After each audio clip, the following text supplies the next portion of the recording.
Pero pag binentahan kita ng BMW ngayon, halagang 4,000, bibilin mo, ma'am? Yes, kala ko lang ang pera. Yan ako mo, ang Pilipino ganyan. Ito, pinapakita ko sa resulta mo after 2 years. Gawin mo na. Kasi baka naman huli na lahat. Bakit? Ang dami na namin nagiging member, o kailan ka ba magsasali? Kailan ka ba magsasama? Bakit, ma'am? Ang pangarap namin napakataas. Sabayan mo na. Isa lang ang tinatanggal namin dito sa katawan namin.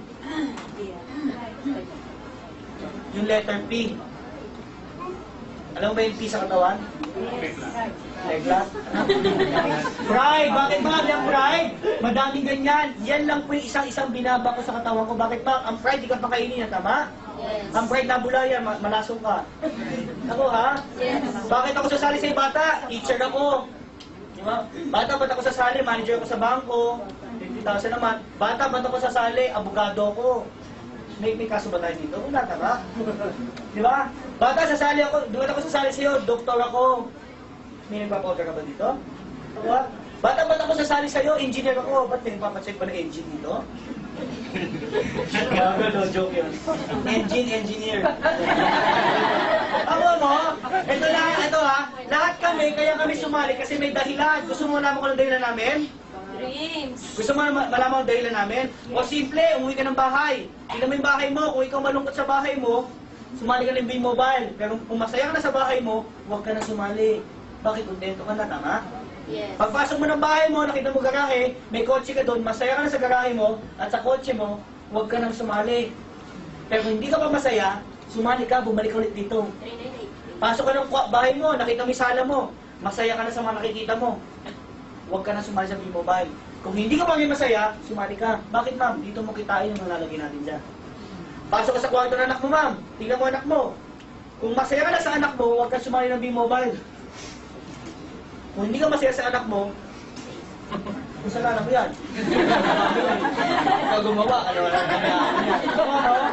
Ako mo, masin nila, may dahilan kami dito. Kung gusto mo sumalak buhay mo at maging milyonaryo at may pangarap ka, at gusto mo kunin to, sumali ka. Ako, malakpan ka mo naman ganda nun. Hindi lang ha, hindi lang ako ang kumita dito. May isa po kami mga dealer dito. Ngayon po, magdadalawa na ang coaching niya. Siya po yan, 22 years old lang. At na-explain namin ng business. Ang maganda pa dyan, pinsan ko siya. Ang malupit pa dyan, single. Ay, di, may girlfriend pala. Pero hindi sila kasal. Kaya sila na yung negosyo. Ito malupit. Ang weekly po na kinikita ngayon, humigit ko mo lang 150,000 to 200,000 per week. Bagong graduate pa. Ito malupit. Palagpakan naman natin si Mr. Roland. Yes.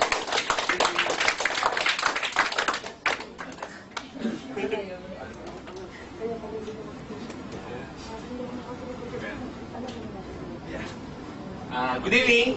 Good morning. Good morning. Good evening nga po. Good evening. Good morning. Good morning. Good morning. Okay. I'm Anton Azania po. Basically, I'm bagong graduate lang po. 23 years old technically. Hindi po 22. 22 po nung sumali ako sa business. Pero right now, I'm doing the business for good na. Actually, to be honest with you, before, inintroduce sa akin yung parang medyo skeptic kasi I understand yung gusto niyo po. Pinakita niya lang din po sa akin yung negosyo. Pero una, sabi ko parang mahirap. Kasi katulad ko, bagong graduate, pero magsisimula ka na negosyo. Pero nung nakita ko yung opportunity, sabi ko, sige, susubukan ko. I know I can do it eh. Kasi in this case, magkano? 1.7. Ilang friends mo dito? Ilang kaibigan mo i-invite? Dalawa. Meron ba dito higit sa dalawang kaibigan? Yes. Ikaw ma'am, dalawa lang ba po ba ang kaibigan nila? Marami pa doon. More than, mga 3 naman, no? O maganda na yan ma'am, kasi kung 3 kaibigan mo, hindi mas mabilis, tama? Pero look at this, katulad ni Kuya, actually I'm very thankful to that person kasi siya po yung nagbago ng buhay ko. Aside from B-Mobile, si Kuya Kiwi din po nagturo sa akin dahan-dahan kung paano ko gagawin yung negosyo. Pero basically to show you, ito po yung mga nangyayari. Pwede na po ba sa isang linggo? Yes. Matanong ko lang, 72,000 para sa bagong graduate, normal o abnormal? Abnormal. Sino na tawag sa akin? Abnormal. Okay lang? Yes. O sir, matanong ko lang, sir, ikaw ba normal o abnormal? Normal. Sir, kung palit tayo, okay lang? Weekly rin, bibigyan niya sa'yo. Normal ka ba, abnormal? Abnormal, welcome to the club. Walang pa naman sa sir. Alright. Pero kasabi nga din dito, kayang pigilan ng mga dealers? Hindi. O susunod na linggo na naman? O, pwede na po ba? Eh, may problema ka na naman, sir. Dahil tumulong ka sa maraming tao, hindi mo naman mapigilan. Pwede na? Yes. Pwede na. Ito nga pala po yung actual check. Kasi Friday, nagpunta po ang Pampanga to help my dealers. Ito na po yung nangyayari. 152,000. Pwede na? Yes.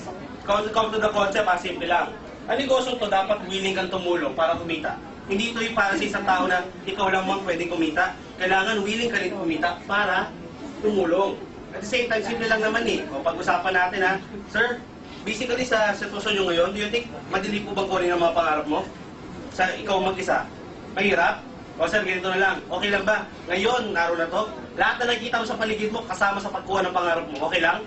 Do you think mas madali paraan yun? Willing ka ba tumulong? Willing ka rin bang magpatulong, sir? Oh, with that is, magiging successful sa negosyo to. Katulad ko po, humingi lang din po ako ng tulong sa pinsan ko kung paano ko gagawin ang negosyo. Tinulungan niya rin po ako, tumulong din ako sa maraming tao. Nangyayari? Yes. Nangyayari. O, come to think of this, ito na po yung mga accounts ko. Kasi last, September, ito po yung nakuhang, ng isang account ko. Pwede na? 738,000. Yes. Pwede? Yes. Okay. Yan nga, sabi nga natin, tuloy-tuloy lang yan. O, ito after 29 days, 860 naman. Okay? Kasi ginawa ko, 3 accounts ko, hindi ko po nilimitahan ang sarili ko sa isa. Ginawa ko 3. Okay? Kaya may kita mo, dito ko nagulat. Pwede na? Pwede na po ba? Yes. Yung parang ibang din natutuwa. Pinupulot lang po ba? Hindi, di ba? Mahirap po gawin yan. Kung effort mo lang gagamitin. Pero in this case, humingi lang din po ng tulong. Nangyari? Yes. Alright. Eto, lastly, pwede na? Ito yung pinaka-recent. Pwede na? 1.1 million? Yes. Pwede. O sabi nga ni Kuya Piwi, kailangan mo lang tanggalin itong sa katawan mo. Alam mo bakit? Sabi nga, pwede pa kayo sa pamilya? Hindi. Pwedeng bumuhay na pamilya? Hindi rin. Kasi pag binakain mo sa pamilya mo ang pride, sabi nga niya, bubula ang bibig ng mga yan. Sabon. Okay? Sa negosyong to, tinanggal ko lang to. Marami nagsabi sa akin, alam mo, hindi para sa yan. Kasi nung pag-uwi ko sa bahay, in-explain ko yung negosyo sa nanay ko. Sabi sa akin ng nanay ko, nahihilo ka na ba? Oo. Tatay ko, sabi ko, Dad, hindi ka na kailangan magtrabaho. Ako nagagawa ng paraan. Pero sinabi ko sa kanya yung 900,000, sabi sa akin ng tatay ko, gutom ka ba? Sad to say, pero normal po yan sa ating mga Pinoy. So, see is to believe. Tama? Kabaliktaran tayo ng mga in-check. Gusto ng mga in-check? Subok muna bago resulta. Ang Pinoy, nagpapakawais, gusto, resulta muna bago subok. Kaya tinan mo sa Pilipinas, sino mas mayaman? Pinoy in-check. Yes. Sa inis, kasi they want to try first. Kasi kung sakali mo mag-fail sila, at least they know how to do it. Again, kung paano tama na. Sa Pinoy, hindi. Hindi pa niya nasusubukan, ang dami niya kagad sinasabi. Tama? Tanong, nag-buy ka na ba ng training unit? Kasi katulad ko, ginawan ko lang din ng paraan. Pero tingnan mo naman, magkano po ba ang binali? At gano'n po ba karaming tao na tulungan ko with this business? You agree? Yes. Alright. Hindi mobile, simple lang. 3 months ko lang itong ginawa. Nung sabi sa akin ng tatay ko, meron ka 3 months para gawin yung negosyo. Pag hindi ka nag-succeed in 3 months, pumunta ka ng Singapore, doon ka magtrabaho. Sabi ko naman, sige Dad, give me 3 months. Pinayagan niya nga ako, pero araw-araw sa ginawa ng Diyos, araw-araw niya rin ako sinisigawan. Araw-araw niya rin ako napagalitan. Pero alam mo, I never take it against them. Kaya sabi ko nga, malamang may rason siya kung bakit niya ginagawa sa akin yun. Pero sabi ko nga, kung diniscourage niya ako, sinachallenge man lang niya ako, ginawa ko, dinobantayan ko lang yung trabaho ko. Kasi in that case, ibig sabihin, may rason siya kung bakit niya ginagawa yun. Tama? Yeah. Pero, in 3 months, being mobile po. Kaya sobrang proud ako sa negosyo to. Kasi tinanggal ko lang yung pride. Alam mo, pag tinanggal mo pride, anong balik? Tanong mo sa akin ano? No. Tanggalin mo lang yung pride. Anong babalik sa akin? Right. Okay? Ito po, papakita ko din sa inyo. I'm very proud of this car. Okay? Ngayon po, after 3 months, nakabili ako ng sarili ko Nissan Sefiro. Wow. Kung titignan mo, hindi ito yung pinakamahal, hindi rin po yung pinakabago. Alam mo bakit ako sobrang proud sa coaching to? Kasi every centavo of this, akin po. Hindi po ito galing kung kanino, hindi ito galing sa parents ko. I own it. Okay? Tapos last week, nabili ko na rin po yung sarili kong Expedition. Okay? It's because also of the help of Be Mobile. Kaya sabi nga natin, gawin mo itong negosyo, hindi lang because of money. Do the business dahil alam mo, nakita mo sa negosyo to, may pangarap kang pwede mong kunin. Klaro? Yes. Okay. First Kuya Piwi, yan natin. Ay, thank you ma'am. Yeah, say out. Yeah, say out. Alright. Yan. Yan guys. Before I end my presentation, basically, may ano lang kami dito. To have a positive vibes ha, siyempre nakita natin yung negosyo. Can I request one thing lang? Pwede? Yes. Pag sumigaw ang mamaya ng payaman, sigaw tayong lahat ng